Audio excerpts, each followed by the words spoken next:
Allahumma sholli ala Sayyidina Muhammad wa ala ali Sayyidina Muhammad. Marilah kita simak bersama-sama ceramah dari Abah Guru Sekumpul Syekh Kiai Haji Muhammad Jaini bin Abdul Ghani Al-Banjari. Selamat menyimak, semoga bermanfaat. Sama-sama sudah mendengar bahwasanya Allah Subhanahu wa Ta'ala memberikan nikmat yang sangat besar, yaitu Islam dan iman. Dan setiap nikmat kita wajib bersyukur kepada Allah supaya nikmat itu jangan sampai dicabut atau diambil oleh Allah Subhanahu wa Ta'ala. Di antara sesuatu yang mencabut iman dan Islam, yang menjadikan kita bukan lagi orang Islam tetapi berpindah kepada menjadi orang yang lebih jahat dari orang kafir, yaitu murtad. Kalau sudah orang Islam menjadi murtad, maka tidak boleh lagi berkumpul dengan orang-orang yang Islam.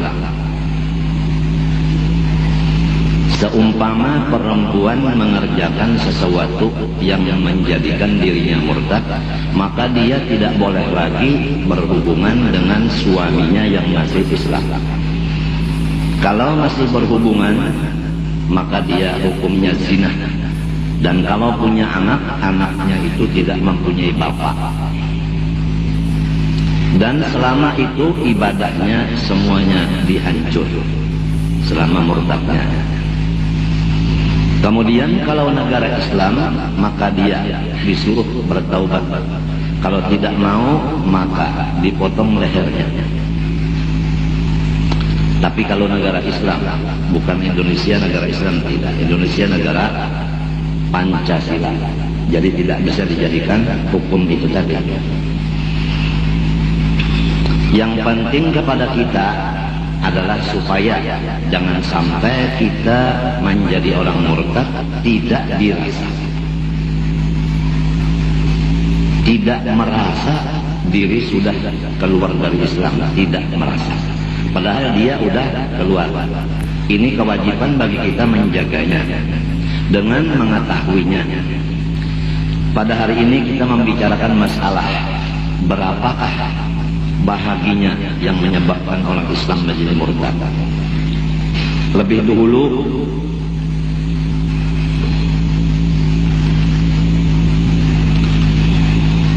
Habib Abdullah bin Husain bin Tahir bin Muhammad bin Hashim Ba'alawi telah menyatakan bahwasanya wajib atas tiap-tiap orang-orang yang Islam, laki-laki bini-bini, menjaga keislamannya daripada sesuatu yang merusak akan Islam itu, dan menjatuhkan hukumnya Islam itu dan memutus akan Islamnya itu, yaitu yang dinamakan murtad.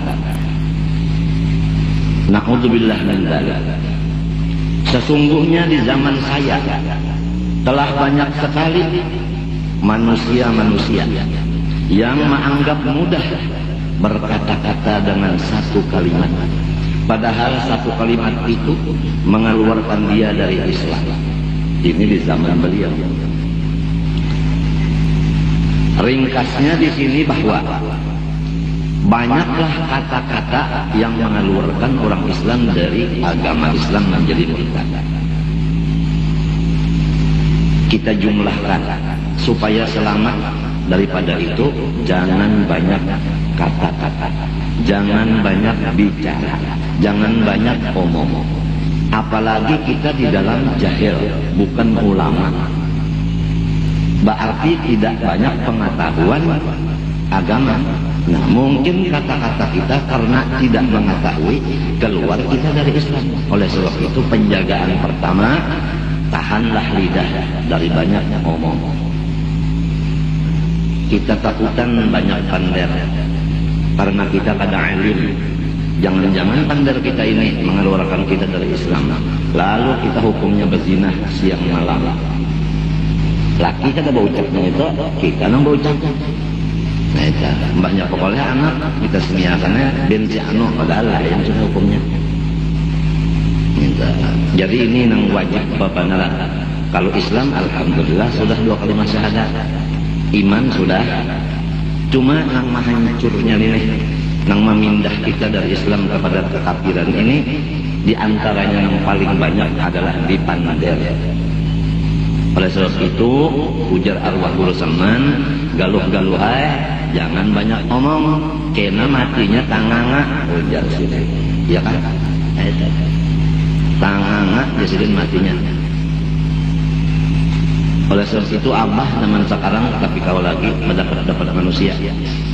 Sebab Abah rajin apabila bepandaran itu ada kakawalan kira nang bepandar juga kegayaan macam-macam. Padahal Abah tuh khawatir benar dari gagayaannya itu kalau termasuk di dalam kata-kata nang keluar dari Islam.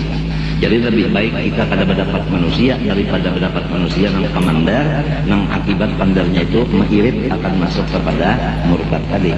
Itulah jadi Abah mengundurkan diri sekarang. Ditambah lagi fitnah-fitnah zaman sekarang terhadap diri Abah sangat meningkat dan sangat bertambah-tambah fitnah kepada Abah dan kepada istri Abah. Jadi kita menahan dari fitnah itu, maka tetapi kalau lagi berhubungan SMS Abah kada menggantungi lagi, sampai telepon banyak Abah tutup, handphone banyak ditutup, karena sudah macam-macam sekarang ini. Bini-binian yang bujang-bujangan sudah wani mengirim surat lawan gambar dan sebagainya. Nah, jadilah berataanlah, terutama anak biniku berataan, ingatakan bahwa yang banyak benar mengeluarkan manusia dari Islam adalah pander. Jadi kada tahu nang apa pander nang jadi murtad kada tahu. Maka bahayanya dan benar. Mbah macam apa cara mengatasinya? Dijaga-jaga ya pander, jangan tapi banyak. Gantinya apa? Sekurangnya berdiam. Kalau tidak, la ilaha illallah. Gantian bepander, la ilaha illallah. Lamun koler juga, berdiam. Kalau la ilaha illallah, nyata aja sudah. Kurang membaca la ilaha illallah, dapat pahala, itu nyata sudah. Kurang nang berdiam pang, mansakatan aja. Siapa berdiam selamat.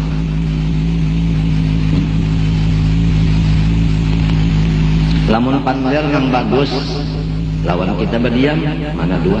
Pander yang bagus diumpamakan lawan berdiam seperti emas dengan perak. Bapander seperti perak, berdiam seperti emas. Talarang yang mana? Ini macam apa supaya kawa berdiam? Menyorongan. Apabila duduk berdua, mesti bapander. Bujur kan? Berdua duduk itu memang ini berdiam, lalu rasa hipuh aja lah. Mesti anak bapander. Nya duduk berdua, lamun duduk serongonan bapander juga sampai ngarannya sudah tak. Serongonan bapander juga gerunung. Terus suruh obat tidur aja sudah tak. Gilaan nantinya, serongonan bapander juga.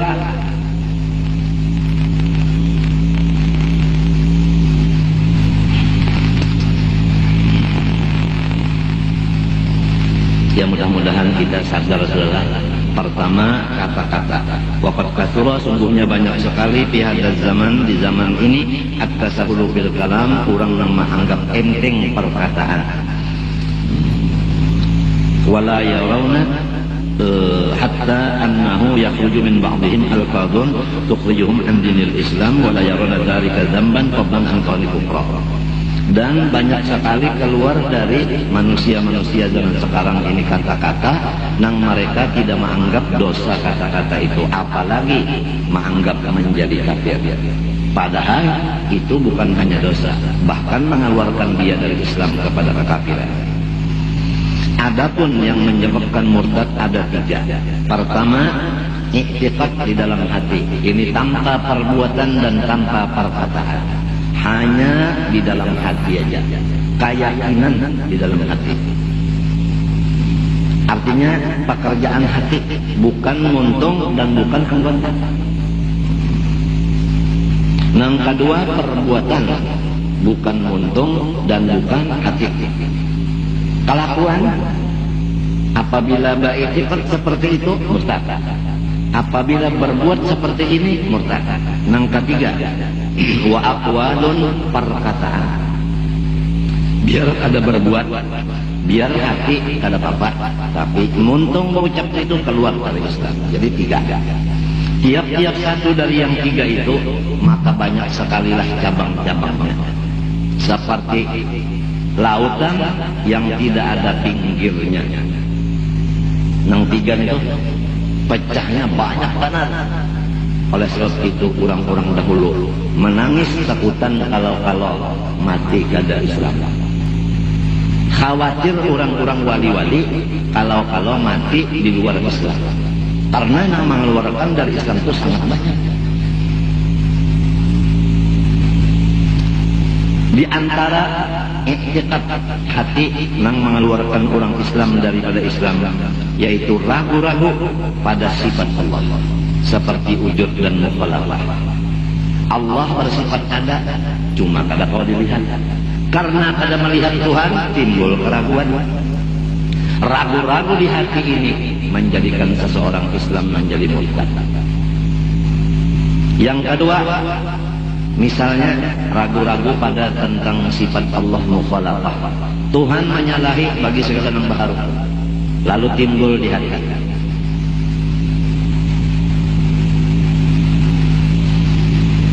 Kalau Tuhan kada sama lawan dia pun, sedangkan di Quran ada mengatakan Allahu nurus samawati wal ardi.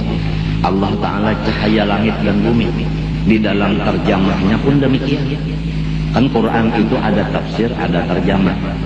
Nang bahasa Latin itu semua terjemah, bukan tafsir. Jadi ibu-ibu kalau katuju menukar terjemah Quran, itu bukan tafsir. Di antaranya Allah nurus samawati wal ardh. Bermula Allah cahaya langit dan bumi. Lalu timbul pikiran, kalau cahaya langit dan bumi berarti Tuhan sama dengan matahari. Nah, sedangkan Tuhan mukhalafah lil hawadis, karena membaca akan terjemah tadi, lalu bisa berubah. Nang Tuhan mukhalafah meumpamakan Tuhan seperti matahari, sebab Tuhan cahaya langit dan bumi, matahari mencahayai langit dan bumi juga. Nah, keraguan-raguan demikian langsung dia keluar daripada Islam. Jadi jangan ragu-ragu nang Tuhan bersifat wujud dan lain-lainnya daripada yang sudah kita yakini 20. Jangan ragu-ragu lagi.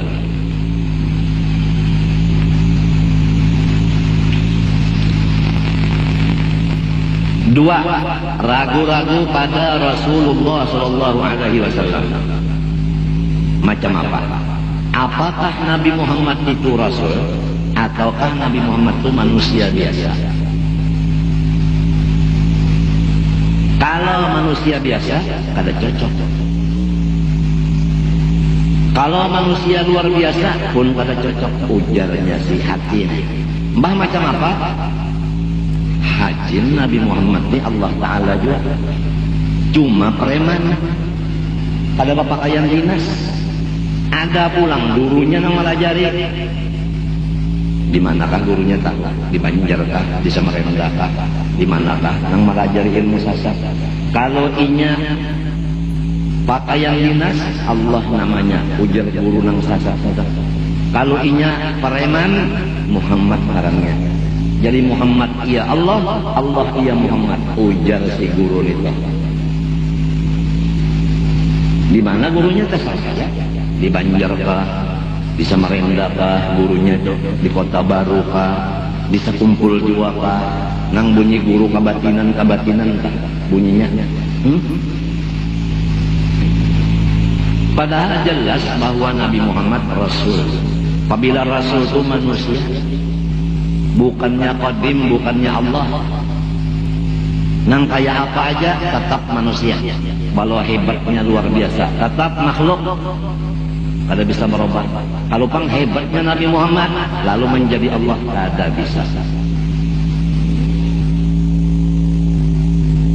Ada lagi yang melajari lawan babinian dan lelakian bahwa Muhammad itu adalah sifat, Allah Ta'ala adalah zat.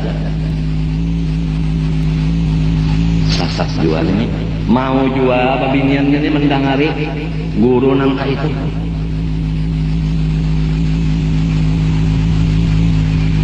Ada lagi yang memandangkan Nur Muhammad itu qadim. Arti qadim itu Tuhan kan. Maka Nur Muhammad itu adalah awal makhluk tapi nang pertama nang panuhanya. Kenapa dipadahkan qadim? Umpatan jua babinian mendengar lawan guru itu ya, dimakaikan di sidang guru itu pulang dipadahkan sasat, dipadahkannya nang menyidang ini jinya belum sampai lagi karas banget. Oleh sebab itu ikam terserah aja hendak mengaji di sini lawan mengaji di lain bercampur-campur terserah aja. Mun hendak di kapal sini bahanu di kapal yang lain terserah aja. Kasih itu kemari jadi nang sebenarnya murid itu murid siapa? Mun nang kasih itu kemari mengaji murid siapa? Artinya gurunya itu siapa? Istilahnya nang bertanggung jawab itu siapa? Ya kada KTP-nya tak KTP mana? Ya kah orang Indonesia kah nenek? Orang Irak kah? Bahanu di Irak, bahanu di Indonesia. KTP-nya di mana? Bahanu mengaji di sini, bahanu mengaji pulang lawan guru nang sasat itu.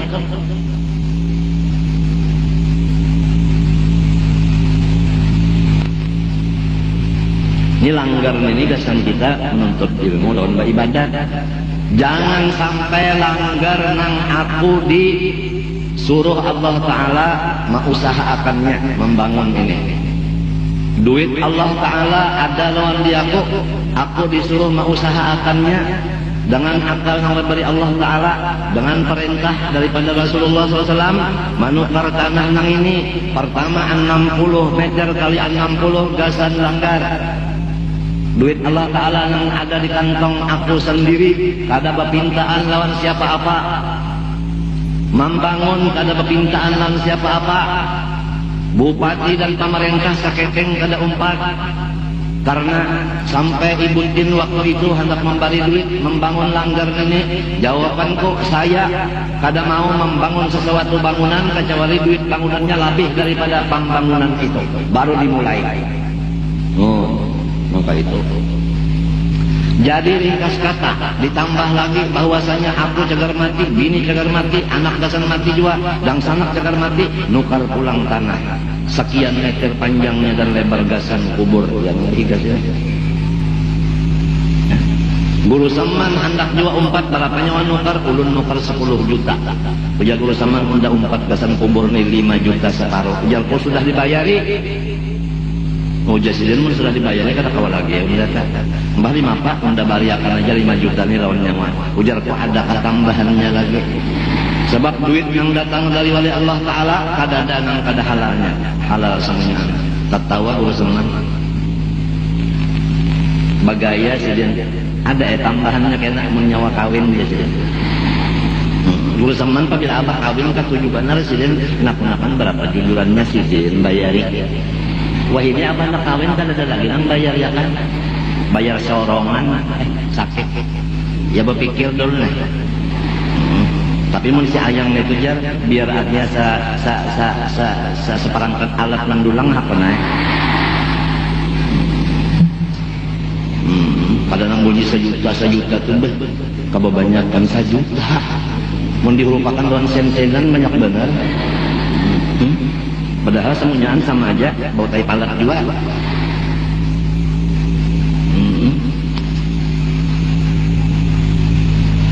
Nah, itu 10 juta. Nang ini semalam kada ingat lagi ada tulisannya itu ada nukarnya. Mbak itu gasan umat, tanah kena rumah. Itu mintuha umpat nukar situ. Mengurangnya kan kolong kosong solong keluar umpat itu. Nah sisanya itu gasan umat. Umat oh nah aku pang ngapa ada duit cara nukar tanah itu kan ada kisah rumah nang di Klaten tuh bang dijual nang nukar ini ikut ini ya kalau kan 50 bari ya kalau nah mau 4 tahun di sini dong coba ya kalau kuburannya tuntung, lalu hendak diulah orang tempat ini dasan dunia seperti tempat ini diulah cagar bakampanye partai. Aku kada ridho. Cara apapun kampanyenya aku kada ridho.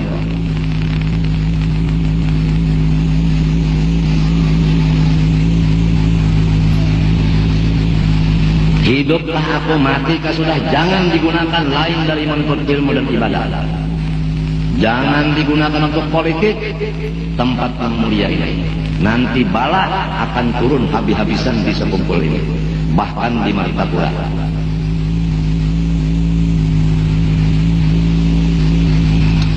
Penjaga langgar ini diketuai oleh dua orang, Abdul Qahar dan Abdul Qahir. Dua-duanya ini anak oleh Malkan garis miring Datu Bedok. Itu penjaganya. Seorang wali besar murid Datu Kelampaya yang gelarnya Bedok, ngarannya Malkan. Punya anak dua, Abdul Qahar dan Abdul Qahir. Jadi hati-hati kalau orang hendak main-main di sini. Lamun aku berbuat jahat, aku suruh nang baduan itu her tu kacak nenennya. Ya nang kesakitan tah, sakit badan kenapa sakit badan jatuh ulun. Ya, dicocok sidin. Mun aku hendak tapi seumur hidup kalau bisa. Abah nang dipermainkan orang macam-macam permainan, hendak dibunuh orang macam-macam, kada pernah abah minta bantu lawan bubuhan itu. Lawan bubuhan jin itu kada pernah.